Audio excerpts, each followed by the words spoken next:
তফসিল ঘোষণা করার উইদিন 7 দিনের মধ্যে, উইদিন 7 ডেজের মধ্যে আপনি দেখবেন যে ঢাকা থেকে অনেক প্রার্থী নমিনেশন পেপার নিয়ে সদরঘাট পার হতে পারবে না, অনেক প্রার্থী মাওয়া ঘাট পার হতে পারবে না, মাওয়া পদ্মা নদীর মধ্যে অনেকে ফেলে দেওয়া হবে।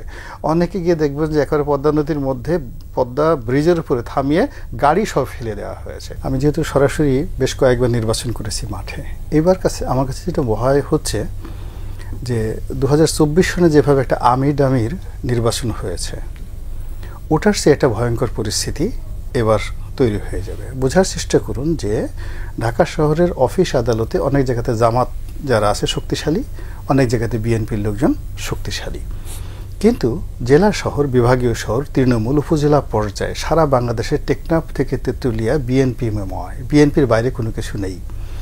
সেটা টেম্পো স্ট্যান্ড বলেন, সেটা কমিটি বলেন, যা কিছু বলেন, কন্ট্রোল বাই বিএনপি। এখন ওখানে যে বিএনপির মনোনয়ন নিয়ে যাবে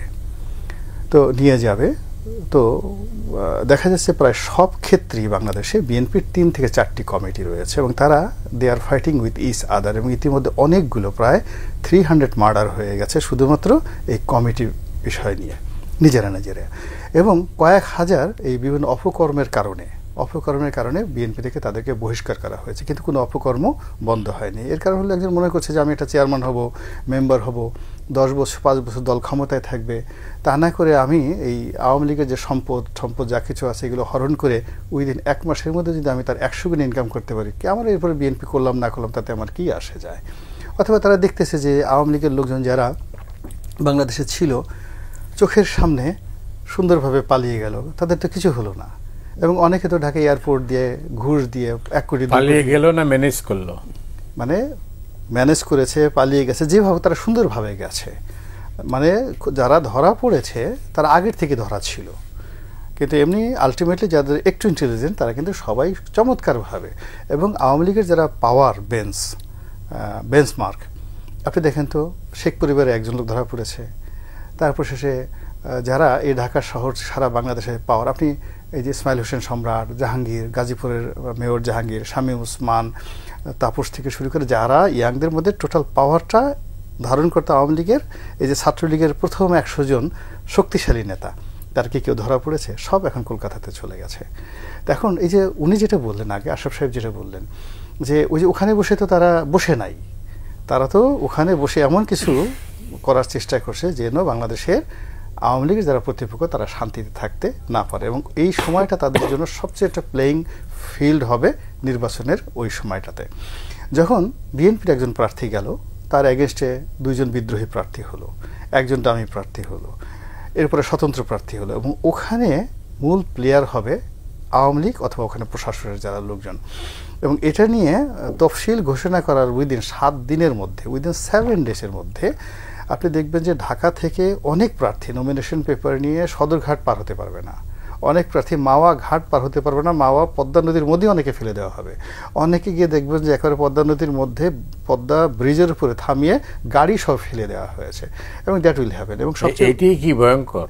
হ্যাঁ, অবশ্যই এটাই ভয়ঙ্কর, এবং এটাই বাস্তব। আপনি একই ঘটনা তো 2024 সনে ঘটেছে। আপনি গিয়ে দেখেন একে আজাদ সাহেব, জিজ্ঞেস করে দেখেন তো তার জীবনটা কেয়ামত হয়ে গিয়েছিল ওই নিউজ 24-এর মালিক, যেটা ওই মানে ফরিদপুরে দাঁড়িয়েছিলেন, তার জীবনটা হয়ে গেছিল। এবং যারা ওই সময়টাতে যা হয়েছে 24-এ, তার সাথে 100 গুণ ভয়ঙ্কর অবস্থা সামনে আসছে। কিন্তু 24 আর এবারের মধ্যে ডিফারেন্স ছিল যে 24-এর অ্যাডমিনিস্ট্রেশনটা 100% শেখ হাসিনার নিয়ন্ত্রণে ছিল, এখন সেটা নেই। কাজেই নির্বাচনের পথে যে আপনি যাওয়ার আগে আপনি তো শিডিউলটা ঘোষণা করে দেখেন না, কি একটা পরিবেশ পরিস্থিতি তৈরি হয়ে যায়। সেই জায়গাটাতে আমরা বিশ্বাস আনতে পারছি না, আস্থা আনতে পারছি না, এবং এটা আমাদের হতাশা নয় বা আমাদের নির্বুদ্ধিতা নয়। আমরা যেমন একটা নির্বাচন হয়, আপনি কি দেখুন যে একটা আমাদের দেশে একটা রাজনৈতিক দল, ধরেন বিএনপি ক্ষমতায় আসলো, তো প্রধানমন্ত্রী হবেন কে? তারেক রহমান সাহেব, বিএনপির কথা মতো। রাষ্ট্রপতি হবেন কে? আমরা এখনো জানি না। আচ্ছা, স্বরাষ্ট্রমন্ত্রী কে হবেন? লুৎফুজ্জামান বাবর না মির্জা আব্বাস? আপনি 60 জন মন্ত্রী বের করেন তো বিএনপির লোক থেকে, আপনি কি করে আশা করবেন যে এই 60 জন লোক এই বর্তমান এই সমস্যাটা সমাধান তারা করে ফেলবেন ক্ষমতা পাওয়ার সাথে সাথে, যারা এই দলটাকে 15 বছর ঠিক মতো করতে পারেননি, আর গত 1 বছরে তারা এই দলের কোনো নিয়ন্ত্রণই রাখতে পারেননি। ফলে কি হচ্ছে, মানুষকে আপনি যত বড় বড় কথা বলেন, ইংরেজিতে অনেক কথা বলতেছেন, শুদ্ধ পরিশুদ্ধ ভাষায় কথা বলছেন, প্রমিত বাংলায় কথা বলছেন, নানা রকম দফা দিচ্ছেন, কিন্তু পাবলিক বলে যে ওইরকম দফা না, আমার তো প্র্যাকটিক্যালি আগে আমি গুলিস্তান এবং বাইতুল মোকাররমের সামনে একটা দোকান বসানোর জন্য 100 টাকা আমাকে চাঁদা দিতে হতো, এখন তারা বলতেছে আমাকে 500 টাকা চাঁদা দিতে হয়।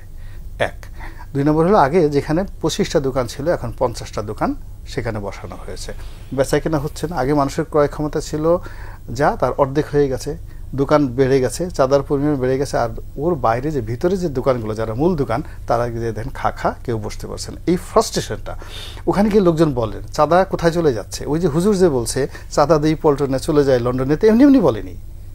আপনি বাস্তবতায় গিয়ে এই যে আওয়াজটা আপনি গিয়ে দেখেন গুলিস্তানের প্রত্যেকটা লোক কি বলছে সেখানে যারা চাঁদা দিচ্ছে। এখন এটা কিন্তু বিএনপির মতো একটা বড় দল, তাদেরকে কগনিজেন্সে নিতে হবে। তারা যদি মনে করে এটা চরমনাই হুজুরের দোষ, এটা জামাতের দোষ, এটা চক্রান্ত, নট লাইক দ্যাট। মাঠের আওয়াজটা বুঝতে হবে। আবার ধরুন আমাদের যে যাই বলেন না কেন, আমাদের সেনাপ্রধান যখন বললেন আমরা তো ডক্টর মোহাম্মদ ইউনূসকে 8 তারিখে পেয়েছি, কিন্তু আমাদের সারা বাংলাদেশ 5 তারিখ থেকে 8 তারিখ পর্যন্ত আমরা কার আন্ডারে ছিলাম, কাকে ভালোবেসেছিলাম? সেনাপ্রধানকে। তো তিনি আমাদেরকে বলেছেন যে আমার উপর ভরসা রাখেন, আমি আছি আপনাদের সঙ্গে। কিন্তু গত 1 বছরে সেনাবাহিনীর কারণে চাঁদাবাজি বন্ধ হয়েছে, সেনাবাহিনীর কারণে দুর্বৃত্তায়ন বন্ধ হয়েছে, আন্ডারওয়ার্ল্ডের ডন বন্ধ হয়েছে, এই যে কারণ বাজারে চাঁদাবাজি হচ্ছে, তেজগাঁতে চাঁদাবাজি হচ্ছে, হাজার হাজার কোটি টাকার চাঁদাবাজি হচ্ছে, এটা যে বন্ধ হয়নি। তো আপনি ট্রাক স্ট্যান্ডগুলো দেখেন আজকে, মানে বন্ধ হয়নি, কোনো কিছুই বন্ধ হয়নি। তো এই অবস্থাতে আপনি যে একটা সুন্দর নির্বাচন হবে, সেই নির্বাচন হয়ে ভোট দেবেন, ভোট কেন্দ্রে যাবেন, তারপরে আপনার মনের মতো লোক নেতা নির্বাচিত হবে, আর এরপরে আপনি সেই নেতার বাসায় গিয়ে পোলাও, কুরমা, কালিয়া, কুপ্তা খাবেন, এই স্বপ্ন তো আপনার আসবে না। রিয়েলিটি সেটা না।